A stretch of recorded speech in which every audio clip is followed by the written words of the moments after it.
right, let's talk volume. A lot of people have been mentioning that when you're playing a set of songs with your beat buddies, some songs come in quieter and some songs come in louder, and you have to adjust for that in your mix while you are playing. I've set up a few things here that a few have suggested they are using just to demonstrate how they work. The first one is to use a volume pedal, and that allows you to just simply dial in the level that you like in your monitor mix, and that seems pretty intuitive. The other thing I have beside it is a boost pedal, which allows you to kick in maybe 2 to 5 decibels of extra volume or added gain to your signal line, which will allow a quieter song to pop into the mix a little better, and you can average that out. You can also use the dial on this pedal, much like a volume pedal, to just dial in some different levels. The thing I like about the boost pedal is that you're not eliminating your bass level, you're just adding a little bit of headroom for the quieter songs to jump into the mix a little more. Some people have also mentioned that they're using a compressor for this issue, which makes a lot of sense. You can just knock down some of the louder songs or the peaks, and that will allow it to sit in the mix a little more. Another thing you can do, of course, is to adjust the volume of your beat buddy itself, and I usually just leave that at 100%. But you could set it at a lower level and just dial it in for a quieter song where needs be. Right, now that we've looked at some of the simple things you can do to address this problem, stay tuned for part 2. We're going to do a deep dive into some of the other things that affect your output volume. I want you to have this video for free, but if you've got $2 or $3 lying around and you can kick them over here, it helps me take time from my real job and do more of this. So find the link below, go to PayPal, select only the least of what you can afford, and just know that I'd really appreciate it. We're going to start here by looking at the first thing in your chain that will affect your output volume, which is wave sample gain. So the wave sample is the recording of the instrument that the sampler is using to generate sound. If we go to the Beat Buddy Manager, we can see this on display. If we go to drum sets, here is the rock kit. And if I highlight the kick drum here, you will see a series of wave samples that are loaded into the sampler. And each one represents a range of velocity, which we're going to talk about in a few minutes. And you can actually see them here as I have them stored on my computer. Here is my wave sources, here is the rock kit, here is the kick drum, here are the ranges of velocities that they represent, and I can play the wave source for each of those velocity ranges. And if I hit the one for the higher velocity range, you'll notice it's louder. To look at this a little more clearly, I've set up a little volumes lab. Let's go over to Logic here. Those wave samples that I just played for you are right here in this track. And visually, you can see that they have a different level of gain, which means they were recorded at higher gain levels or lower gain levels. And each velocity range activates one of these wave samples. And we can hear them just to catch the difference.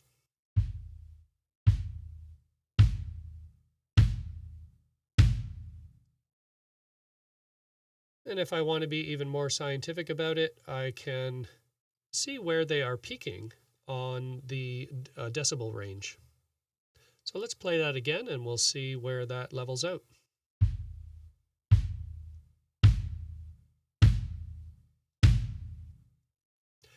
So the last one there peaked at -2 decibels. The first one, I believe, was 12.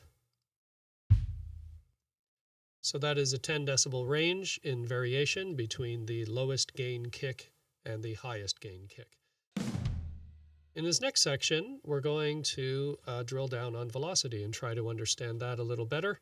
What I've done here is I have a MIDI loop that your Beat Buddy sampler or any sampler will play. And we can see the velocity ranges set out in the song as it is arranged. So here are the notes, and these white dashes here represent the velocity settings of each note. And you can see there's a pretty broad range. We have a snare here at about, 110, a kick at about 80. Some of the hi-hat hits go all the way down to 15. And if the average is pretty low, the song will be more quiet. All right, let's hear what the original loop sounds like.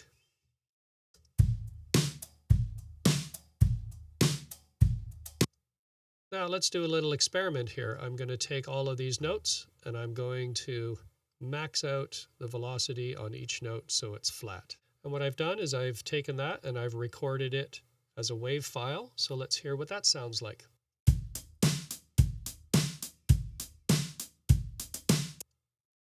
I think my computer's slowing down. It seems to be changing tempo.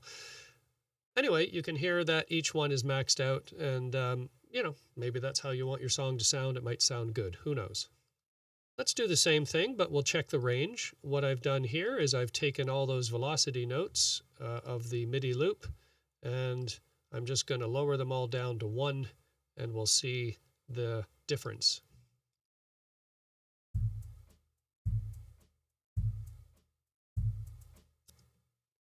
That's barely audible. So that shows you how velocity can change the overall volume of a song. If you love talking music, you should check out Spin, Shuffle, Skip, a podcast which talks about your favorite albums. And if you follow the link below, you will find yours truly talking with host and good friend Jason Whistle about one of my all-time favorite albums, The Modern Lovers. That's Spin, Shuffle, Skip. Find it at Spotify or your favorite podcatcher, and I'm sure you'll love it. Now, let's get back to our regular programming. What is your spin pick off of the Modern Lovers self-titled debut album? Yeah, how do you pick a... Let's focus on the Beat Buddy itself. So the Beat Buddy has a set of standard drum kits. And what I've done is I've taken the same MIDI loop and recorded it with all of the different drum kits. And we're going to look at how each drum kit has variations in terms of its overall samples and gain levels. And just graphically looking at it, you can see they're pretty averaged out. There aren't huge fluctuations in sample gain from one kit to the next. This kind of tells us that actually what is causing volume changes in your set would be one song's arrangement compared to another. You will see some variations here. For example, the hi-hat in the jazz kit here is pretty low, but the same note with the same velocity in the rock kit actually has more gain in the sample, so it comes out a little harder, and that makes a lot of sense. Jazz compared to rock. Differences in genre, differences in taste, etc. You can also see that the standard kit has a pretty sharp attack on that snare, and that's almost peaking. So that's going to come out pretty heavily in the overall sound in the mix. Same thing on the dance kit. But more or less, they're within a range that is probably acceptable if you play them side by side. Let's listen to what each one sounds like. Here's the Latin kit.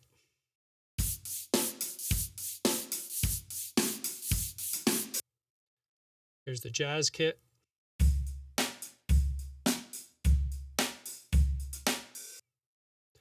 The rock kit.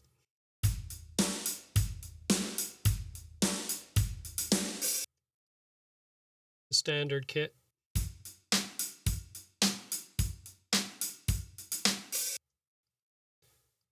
Brushes.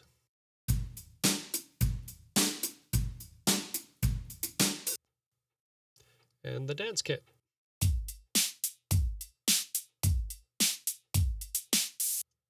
So as we compare one drum kit to the next using the same song with the same velocity range and the same arrangement, you can hear each drum kit is kind of the same and they shouldn't affect the output too much, which tells us again that the variations you might be experiencing in your mix is coming from how the songs are arranged. So let's look at that next.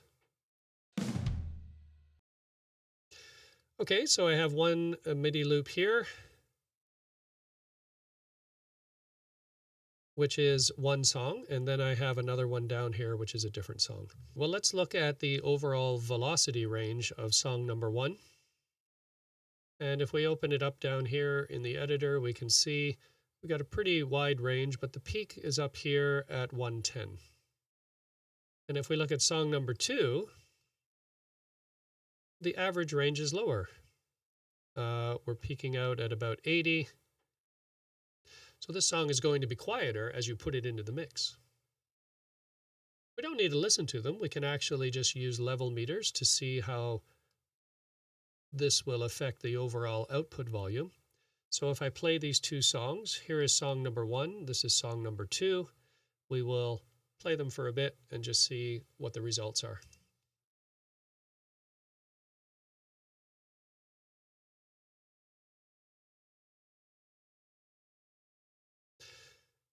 Right, so we can see that that aligns with what we are talking about. The velocity ranges in song number 1 are higher, so it's peaking out at minus 5.6 decibels. Song number 2, which we know the velocity average is lower, peaks out at minus 9.7, so that's about a 4 decibel variation. So that would mean if you put that into your mix and you switched from one song to the next, you would notice a drop in volume. So you might want to use a booster or a volume pedal just to compensate for those 4 decibels in variation. Now, there is one more way to account for this or to compensate for it. I do not recommend this method. It is very tedious and very detail-oriented, let's say. But one thing you could do is if you had one song that was annoyingly too low and you were not wanting to constantly compensate for that with some kind of volume adjustment, you can actually just change the volume settings or the velocity settings on the song. But like I said, that's very tedious. What you'd have to do is find the song in your list. You can use BeatBuddy Manager. The online editor is better than the software one, so use this one. You can also do this in Logic or GarageBand if you know what you're doing there. But what you would have to do is go to the loop that you want to change. Here is your song part, and you could adjust these velocity ranges here. And what you could do is bring up the quiet parts so that it's a little more prominent in the mix. That being said, you would have to do that for every loop in the song.